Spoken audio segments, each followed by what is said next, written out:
10 juin 1944. Séjour de distribution de tabac. La vision d'Oradour bascule dans l'effroi. C'est pourtant une belle journée de printemps qui s'annonce. Les enfants retournent en classe et le déjeuner se termine doucement dans le restaurant Miller ou encore chez les particuliers. Il y a 4 jours que le débarquement en Normandie a eu lieu.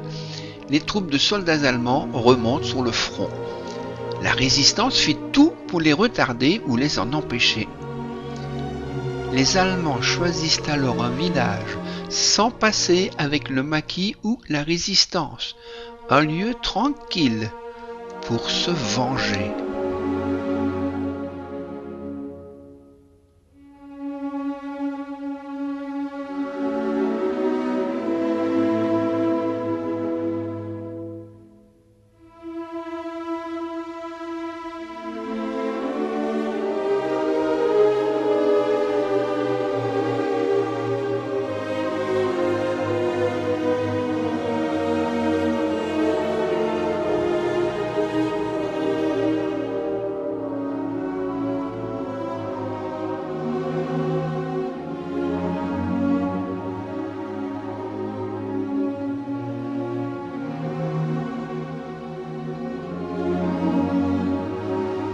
En début d'après-midi, les Waffen-SS encerclent Oradour et rabattent vers le centre-bourg les personnes qui travaillent dans les champs.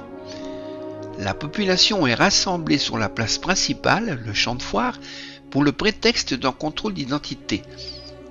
Les hommes sont séparés des femmes et des enfants qui seront menés dans l'église. Les hommes sont répartis en 6 groupes et menés dans les plus grandes remises ou granges d'Oradour, où les Allemands ont installé des mitrailleuses.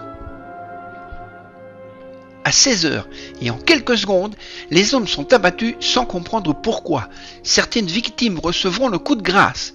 Les Allemands recouvrent les corps de matériaux combustibles et mettent le feu dans ces lieux de supplice ainsi qu'aux maisons.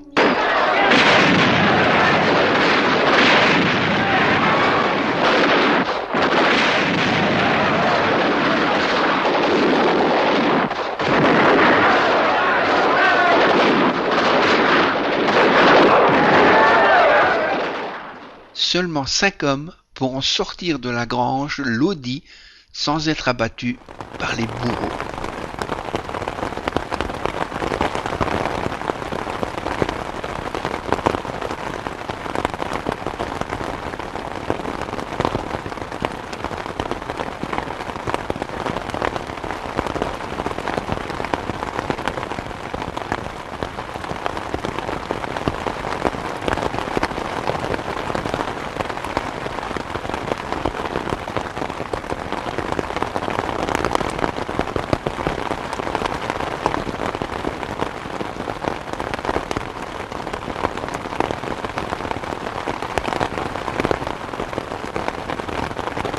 À 17 heures, c'est malheureusement au tour des femmes et des enfants, 400 personnes réunies dans la petite église, d'être assassinées.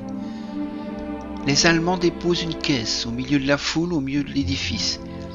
Ils en dépassent un cordon qu'ils allument. Cette caisse destinée à asphyxier explose et met en éclat les vitraux. L'asphyxie ne s'opère alors pas comme les Allemands le prévoyaient. C'est alors qu'ils tirent sur les femmes et les enfants.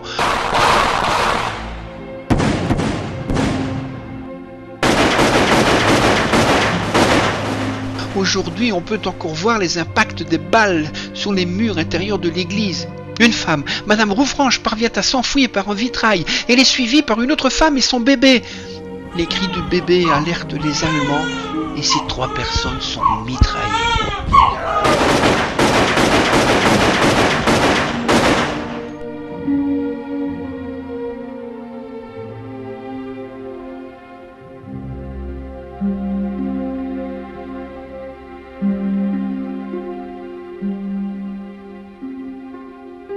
À 19 heures, le tramway venant de Limoges arrive sur Oradour. Les occupants sont emmenés dans une ferme proche. Ce n'est qu'en fin de soirée qu'ils sont relâchés.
lendemain, il n'existe plus que des pans de murs calcinés desquels s'échappe encore de la fumée.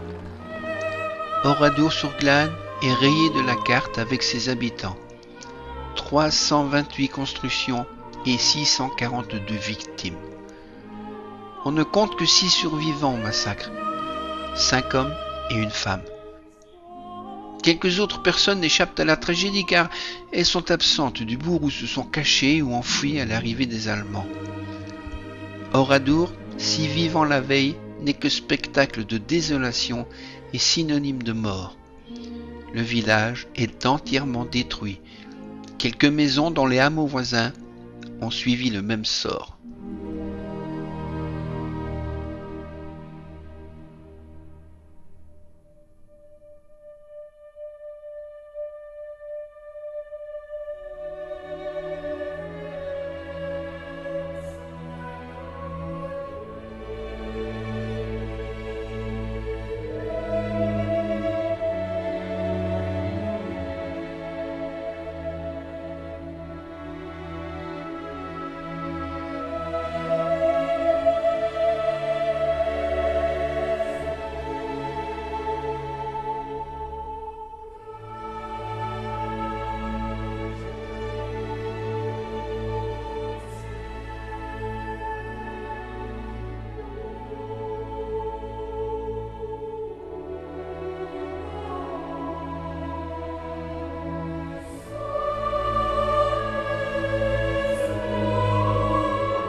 Comment expliquer que, malgré tout cela, les visiteurs que nous sommes ressentent parmi ces ruines un sentiment de sérénité?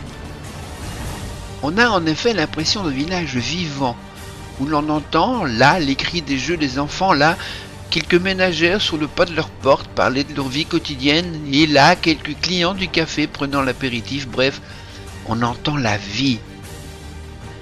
Les SS ont certes exterminé tous les habitants d'un village, mais les esprits de leurs victimes ont survécu envers et contre tout. Et ça, c'est une grande victoire.